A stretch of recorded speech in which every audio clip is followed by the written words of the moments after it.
सड़क पर भारतीय जनता पार्टी का एक एक कार्यकर्ता नजर आता है और विरोध करता है। अनामिका, लेकिन क्या उस तरीके का विरोध विपक्ष की तरफ से देखने को मिल पाया?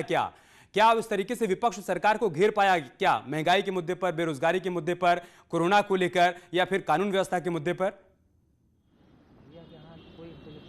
देखिए, जितना मैंने देखा इस पूरे चुनाव में, कम से कम बीजेपी की ओर से, बीजेपी सत्तारूढ़ पार्टी, और ये माना जाता रहा है हमेशा से ही कि जो उपचुनाव होते हैं जिसमें जिसकी भी सरकार होती है उसका पूरा जोर चलता है। तो जहां पर विपक्ष को सबसे ज्यादा स्टैंड लेना चाहिए था, प्रचार करना चाहिए था।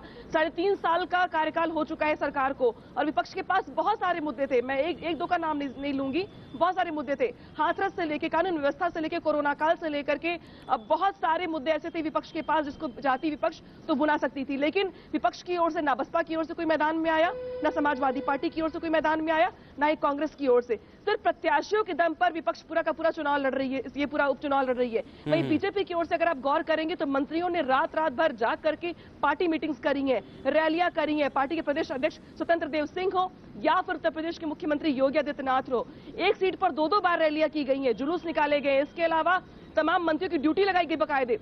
सिर्फ 7 सीटें थी और बीजेपी के लिए इस चुनाव से कोई बहुत फर्क पड़ने वाला नहीं था। सरकार पे, सरकार स्थिर है, पहले भी स्थिर थी और अब भी स्थिर है, लेकिन तब भी बीजेपी ने इस चुनाव को बहुत गंभीरता से लिया है। और ये सवाल मैं आपसे पूछूंगी ओपी जी कि ये 7 सीटों के चुनाव से या जीत से या हार से कोई बहुत फर्क पड़ने वाला नहीं है, लेकिन एनालिसिस इस बात को लेकर करना चाहिए कि विपक्ष के पास अच्छे खासे मुद्दे थे इस 3.5 साल में, लेकिन विपक्ष सड़क पे नजर ही नहीं आया हमें। तो क्या इसका फायदा मिलेगा बीजेपी को? देखिए, निश्चित तौर पर भारतीय जनता पार्टी ने बाय इलेक्शन को बहुत गंभीरता से लड़ा।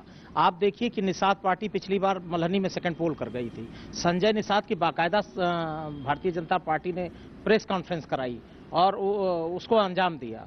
और देखिए कि स्वतंत्र देव सिंह हो, शायद भारतीय जनता पार्टी की पूरी मशीनरी।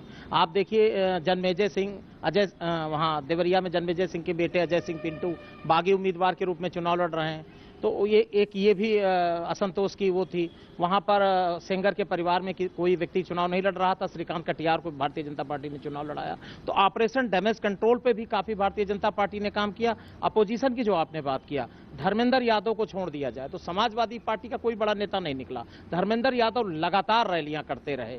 अखिलेश यादव जी कारण कुछ भी रहे हो, लेकिन वो ज्यादा समय नहीं दे पाए। समाजवादी पार्टी का चेहरा तो अखिलेश यादव ही है, निश्चित तौर पर। और चूंकि बाई इलेक्शन सरकार के पक्ष में ही ज्यादातर होते हैं और सरकार के इर्द गिर्द ही घूमते हैं, लेकिन अपोजिशन चूंकि 14 महीने बाद असेंबली के चुनाव है, बहुत कम समय बचा हुआ है, बिहार के भी नतीजे आ रहे हैं और इसका सीधा इम्पैक्ट वेस्ट बंगाल और उत्तर प्रदेश पे पड़ने जा रहा है। तो अपोजिशन, चाहे बीएसपी की लीडरशिप हो, चाहे कांग्रेस की लीडरशिप हो, चाहे समाजवादी पार्टी की लीडरशिप, मैदान में उतरना चाहिए था, वो नहीं हो पाया। उसके कारण ठीक है अनामिका, इसी पर हम गौतम राणे जी से भी रिएक्शन ले लेते हैं।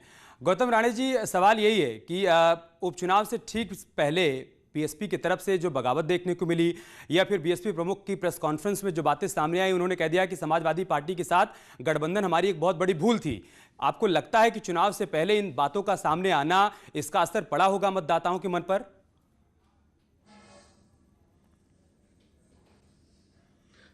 इस बात को बड़ी गंभीरता से समझिए कि बीएसपी के जो फॉर्मेशन किया गया था वो मान्यवर कांशीराम जी ने किया था, और जब उन्होंने बीएसपी बनाई थी तो उसका फुल फॉर्म रखा था बहुजन समाज पार्टी।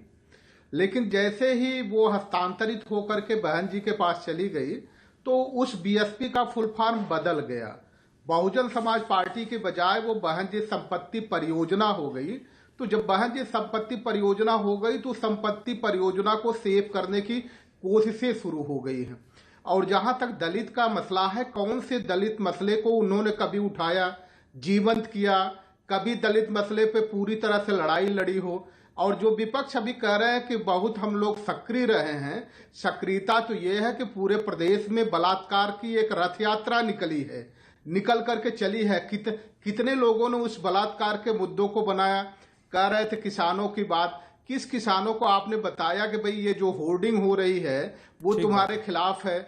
जब तुम्हारे खेत में आलू होता है, जब तुम आलू पैदा करते हो तो 2 रुपया मिलना मुश्किल हो जाता है, अब 50 रुपए किलो बिक रहा है, तो ये 48 रुपए का डिफरेंसेज कहाँ जा रहा है? पेट्रोल रोज दाम बढ़ रहे हैं, इंटरनेशनल मार्केट में क्रूड ऑयल के रेट घट रहे हैं। तो किसने, विपक्ष ने पूरी तरह से अपनी भूमिका नहीं निभाई है। और ये केवल सत्ता पक्ष को दोष देना भी कहीं से भी उचित नहीं है।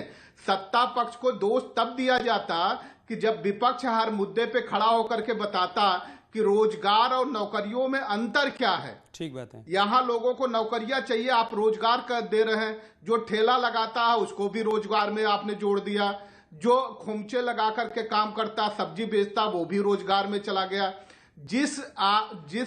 आप जो है जिसकी बात अभी आप कर रहे थे, हम बहुत आसान भाषा में अगर इसको समझें गौतम जी कि टीवी और ट्विटर पर तो विपक्ष नजर आता रहा, प्रियंका जी, टीवी और ट्विटर पर तो विपक्ष नजर आता रहा, लेकिन जमीन पर सब बिखरे रहे, मुद्दे उनके सामने थे।